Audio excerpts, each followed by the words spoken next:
All right, today's the day. Here's some Model 3s, S's, X's, picking her up. My cousin's over there checking stuff out for me. I'm getting the paperwork done. It's all curbside, so pretty nice. And there she is. She's white Model Y, right next to my Model 3. Look at that.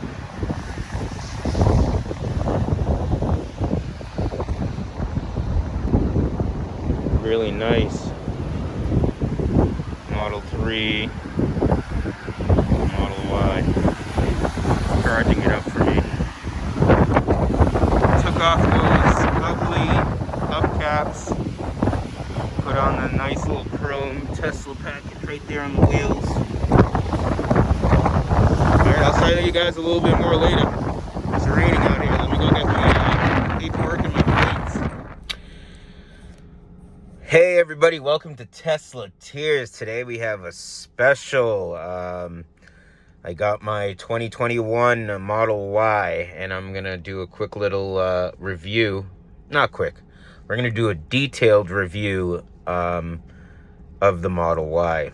Already, I'm pretty impressed with the quality and detail that they put in here, even though it's not a crazy difference from jumping from the Model 3 to the Y.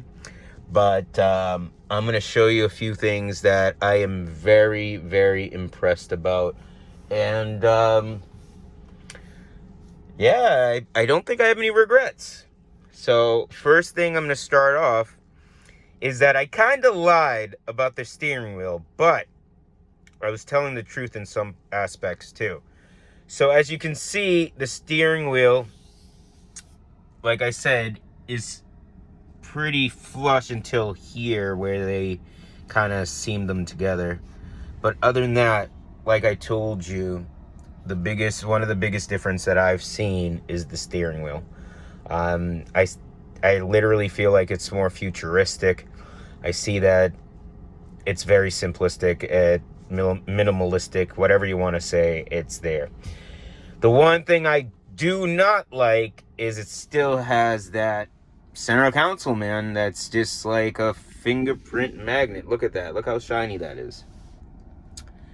Not a big fan of that at all, but what can you do? I'm gonna definitely get it wrapped. I'll make a video of all the add-ons I do to this. Like, I'm gonna get the screen protector. You can see how you can see the glare of the roof here. All right. Something that I do find slightly different is the rearview mirror. Yeah, slightly larger, but I see like there's this defined rim around it. That's pretty cool, and it works very well when there's a light that's like high beaming on it. So it definitely does its job. But here you go. We still got the sticker out. I would say the glove compartment is definitely larger. All right. Definitely larger than the Model 3s. Slightly, not huge, but definitely something different there. I don't know if it's just me, but the center console, like that armrest that's in the middle here, it's pretty nice. Feel like it's slightly higher.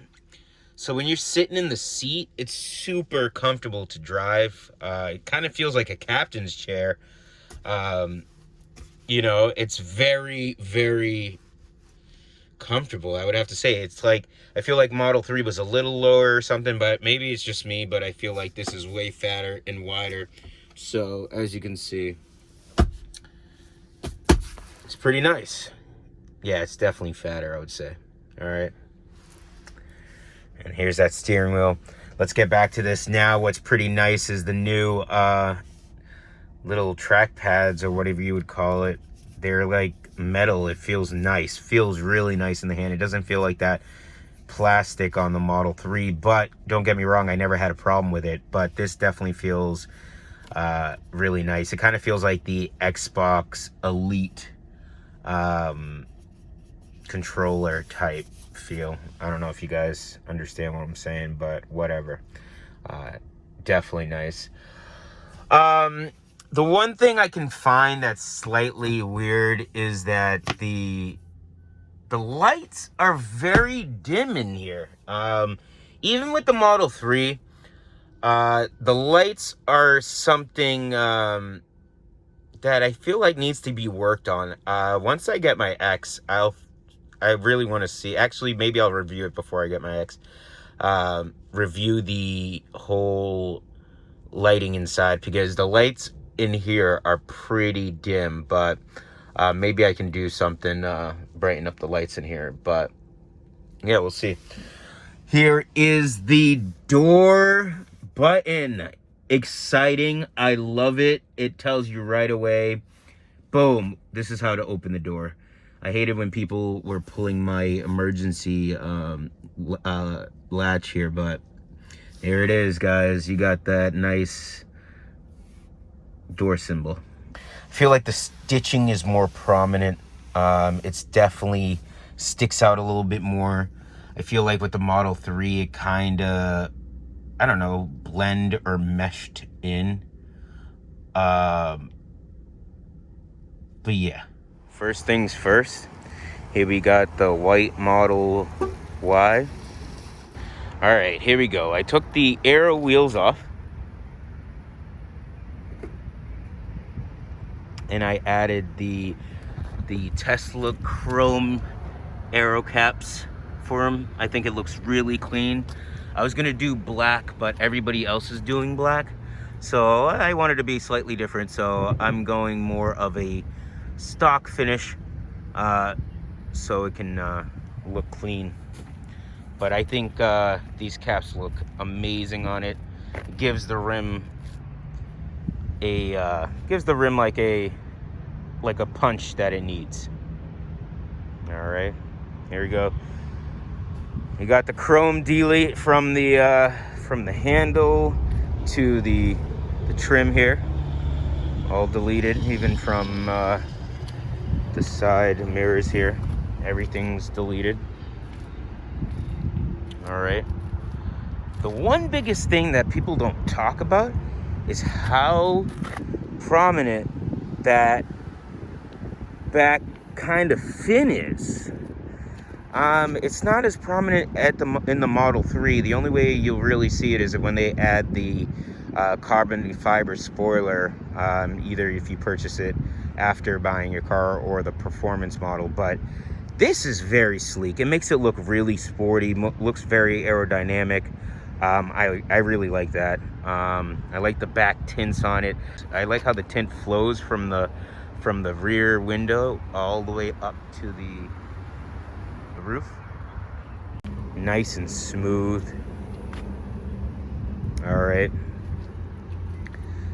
The space in this is massive, I would say. All right, so let me take these things out here. I'm in New England, so I got like my little snow removal brush, and then I have my little umbrella because it has been raining, and you know. All right, here is the bottom of the trunk here. This is where I usually put my Tesla charging pack, which I'm going to put that in there now. There it is. Once I put this down here, one thing that's cool and a lot of people don't know is if you go back here and you put your finger, there's a little space in the back here.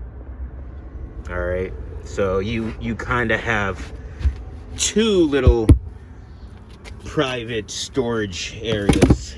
All right, so I might get a mat. That's something I might do.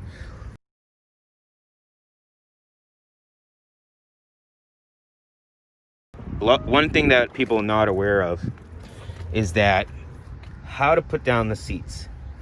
There's these buttons right next to the headrest, where you can just press and it automatically goes down.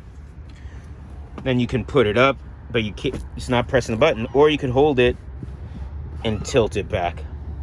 But it's definitely automatic. So I haven't put this down yet. That's nice. Oh, we got USB-C outlets here for your chargers and anything else that is USB-C related. I definitely feel like the back seat of the Model Y is, I don't know, I feel like it looks better for some reason. Maybe it's because I'm being biased that I got a new car, but all right. So the front seat is technically all the way back. Got a good maybe 6 to 7 inches of space, so good. And I can actually put my leg all the way under, which gives me a lot of space. And as you can see, I got a lot of room here. So this is really good for tall people. You don't have that head space that in the Tesla 3 it would curve harder here, where you might, if you hit like a huge pothole or speed bump with some speed, you might hit your head. But this is really nice. No crossbar like the Model 3 had. It just flows from front to back. Like I said, headrest doesn't move. I really like, I don't know if this is something new, but I really like these speakers where they are. You know, in the Model 3, whoever has a Model 3, when you open the door, the speakers was kind of low and you would always kind of hit it, or somebody would cross their legs or whatever and hit that speaker. I like where it is. It's kind of further up. Maybe I'm just never paid attention because I never sat in the back seat of the 3, but definitely like that. Okay. The finishing on the Model Y is definitely far superior than the Model 3 that I had. There was some spots that were missing paint, like in here, like in the crevices. But they look like they got their manufacturing on point. Looking good. All right, Model Y blacked out, no chrome thing right here. I like this at night. Last night when I opened the trunk, the only light thing that worked very well to my benefits, there is a light in the trunk that shines very, very bright, and it's really nice when it's dark here. And this is where you would pull to put your seats down if you want to do it from the back.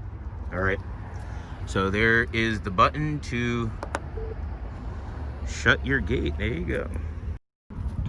All right, in the front trunk, or the frunk, I really like this rugged look. Actually, it's not rugged. They just didn't put the carpet in here like they usually, but I'm gonna get that carpet.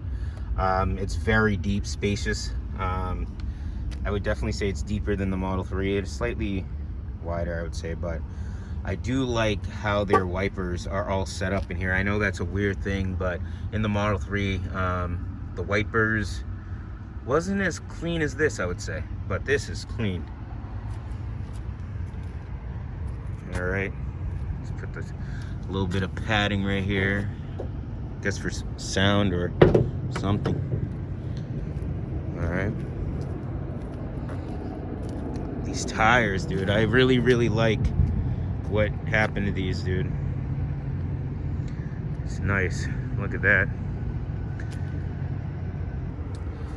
All right, so let's get into some nits and gritties and stuff. So right here they put a little outline in the seats, which is really nice. I like that. All right, the one biggest feature in this car is the double pane windows. Look at that, double pane. So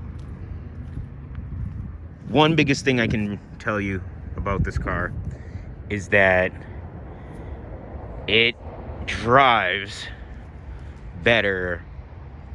This is my opinion. It drives better than a Model 3. And I'll give you some reasons, and I'll give you some reasons of why it's just my opinions too. So the Model 3, I had the 19-inch wheels.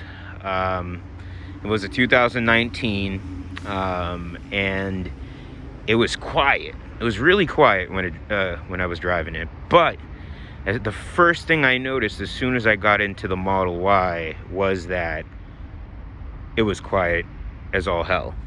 And I know the Model 3 was quiet, but the Model Y was far superior in that realm, I would say. I feel the Y held its own on the road yesterday a little bit better than the 3. And that can just be because of how big it is and all that stuff. That's that. So I would definitely say it's quieter. I definitely feel like it might be the double pane, and they probably added other stuff, but definitely quieter on the road. I definitely did not realize how big this car was until I got into it. I'm surprised about it because when I got into when I had my wife test drive it, and I got into my 3, I felt like it was like the same. As soon as I got into the car, I was very, very familiarized with everything. It's like a large 3, all right? But the overall ride and the quality and how it handled on the road, it definitely surprised me. I was already thinking like this car was going to be like a mom's car type situation. And let me tell you something, the pull, pretty nice for a big vehicle. The other thing is the windshield wipers that I was talking about in the Model 3, definitely better than that. This Y handled the rain yesterday very well without me even fiddling with the automatic wiper setting. So it did very well. I was surprised, and I'm telling you, it was raining very badly yesterday. And all in all, this Model Y is really nice. I don't regret trading in the Model 3, even though this one does not have full self-driving. I did drive it on autopilot in the rain after it calibrated, and I didn't really feel like I missed anything. The only biggest thing I probably will be missing is summoning the car and having the car change lanes on its own. So I'll probably figure that out on the X. And come on, Elon, let's make this full self-driving subscription based, because it's easier, all right? Because I might not want it one month, you know? So that is my review for the 2021 Model Y. Black interior. I had the aero wheels that I changed with the aero cap chrome. All right, Model Y. I hope you guys enjoy, and please subscribe to Tesla Tears. I will be reviewing the regular Model 3 2021 and a 2021 Model 3 Performance in the next couple days here. And stay tuned. If you guys have any questions, definitely comment below. Thanks. Bye.